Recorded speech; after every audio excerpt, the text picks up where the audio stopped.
up guys, Stu here. That's right, it's my face again. I'm back from a slightly longer than I would have liked to have been break, but still a break. I'm back anyway. As long as we got each other. And today we're talking about a film which I've been incredibly excited about for a long time now. It's only the new ruddy Tom Cruise running film, also known as Mission Impossible Fallout, but I kind of refuse to call it that. It's just another running film and I'm here for it. Now before we get started, it wouldn't be right if I didn't squeeze in a quick little plug. You may have seen earlier in the week I uploaded a video that looks a little bit like this onto the channel. You may or may not have seen that. It's basically a little clip from this week's podcast, which was a Mission Impossible special. I was joined by two good friends of mine, Nick Wilson and Jack Hodges. We went through the entire Mission Impossible franchise, right through from 1 to the new one, number 6. It's got trivia, it's got facts, it's got opinions, it's got 3 idiots talking to you for arguably too long about a film franchise. Go check it out, links in the description below. But that doesn't mean that I'm sat here essentially reviewing this film again.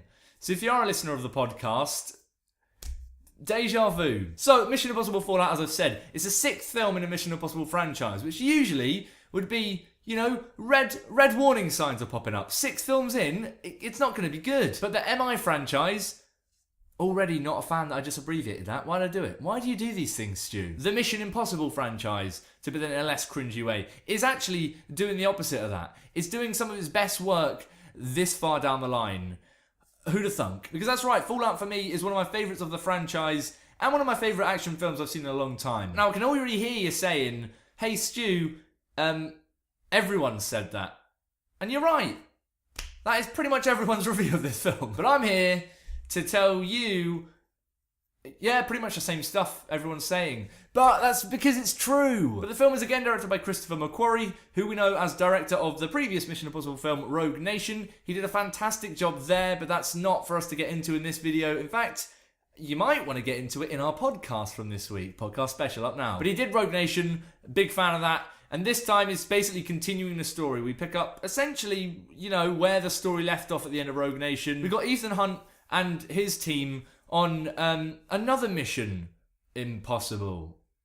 We do have some new faces in there this time, most notable of which being Henry Cavill, who, you might have noticed, has a glorious little moustache in this film, which just makes all of that Justice League palaver that much more satisfying. Imagine if this had sucked, it'd be like, well, I mean, no one really won there, but the fact that this film did so well, just kind of makes me a little bit happy and warm inside every time I go back and think about Justice League. Because honestly, I still haven't quite let it go. It still brings me endless joy every shot of Henry Cavill in Justice League.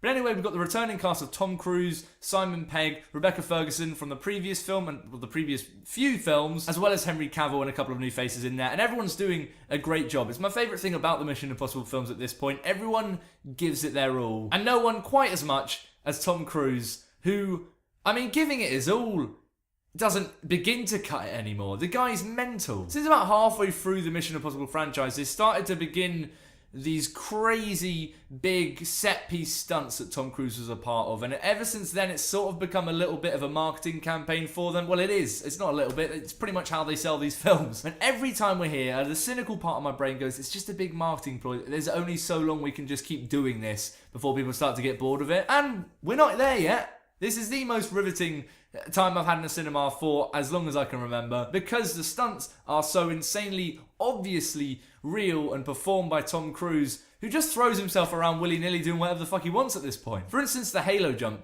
towards the beginning of this film. They fucking shot that shit, man. They did it. Tom Cruise jumped out of an aeroplane, did a halo jump with an IMAX camera on a guy in front of him. How have they pulled that off?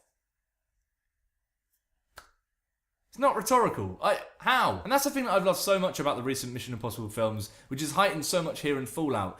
When you're watching this film in a cinema, for me at least, I was just in awe and admiration at how they managed to actually just film any of this shit. You go straight from a halo jump into arguably one of the best punch-ups I've ever seen in a film, to one of the best chases I've seen in a long time, all the way up to one of the most mental helicopter chases how do they do it? And I can sit here today and go, look, I don't know how they're going to top this, they've outdone themselves, but I'm sat here saying that every time they release one of these fucking films. But Christopher McQuarrie at this point has become so in tune with the Mission Impossible franchise and with Tom Cruise as an actor and part of the crew as well on that it just seems to come second nature to him. And at this point, the dude knows how to shoot action. Because he understands something that's so refreshing at this point in a lot of modern action cinema, and that is that action sequences aren't just people hitting each other or trying to make it look like people hitting each other then moving on to the next one. The action sequences themselves tell a story. It's one of my favourite things about Rogue Nation, the previous Mission Impossible film,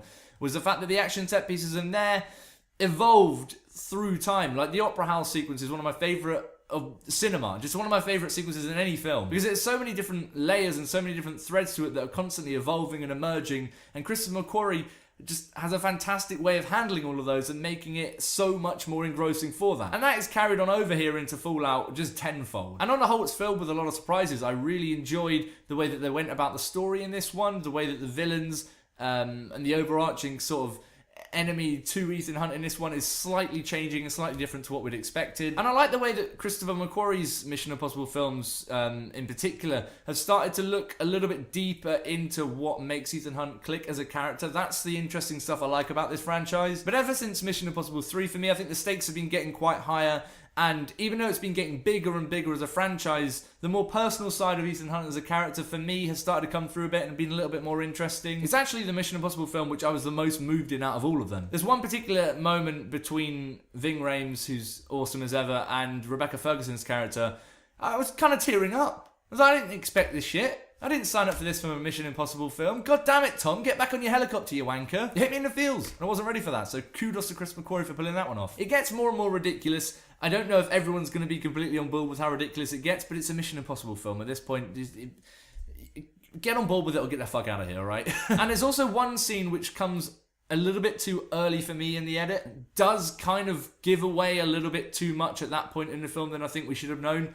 Meaning that the kind of plot twists that come in this film, while they are surprising in the way that they're delivered and the way that they're gone about, I feel like there's a certain element of predictability to it. But overall, there isn't really much I had a problem with here. As a huge fan of the Mission Impossible franchise, this one is exactly what I want from a Mission Impossible film. It's got the crazy, outlandish action sequences which have you on the edge of your seat, but it's also got a very gripping story, a lot of emotion in there. It just made for one of the most exhilarating couple of hours I've had in a cinema in a long time. I absolutely cannot wait to see it again. And if you let this one go out the cinema before seeing it, shame on you. You see it as big as you fucking can, guys. It's crazy. Now, as I said at the beginning of the video, I did do a Mission Impossible special this week on the podcast, which is a StuTalks podcast. If you have not already gone and checked that out or subscribed to that, please go check it out. It's in the description down below. It's an hour-and-a-half episode this week with me, Nick, and Jack. The three of us chatting through the entire franchise, as well as talking about our thoughts on Fallout. It's a lot of fun and very ridiculous. If you like that sort of thing,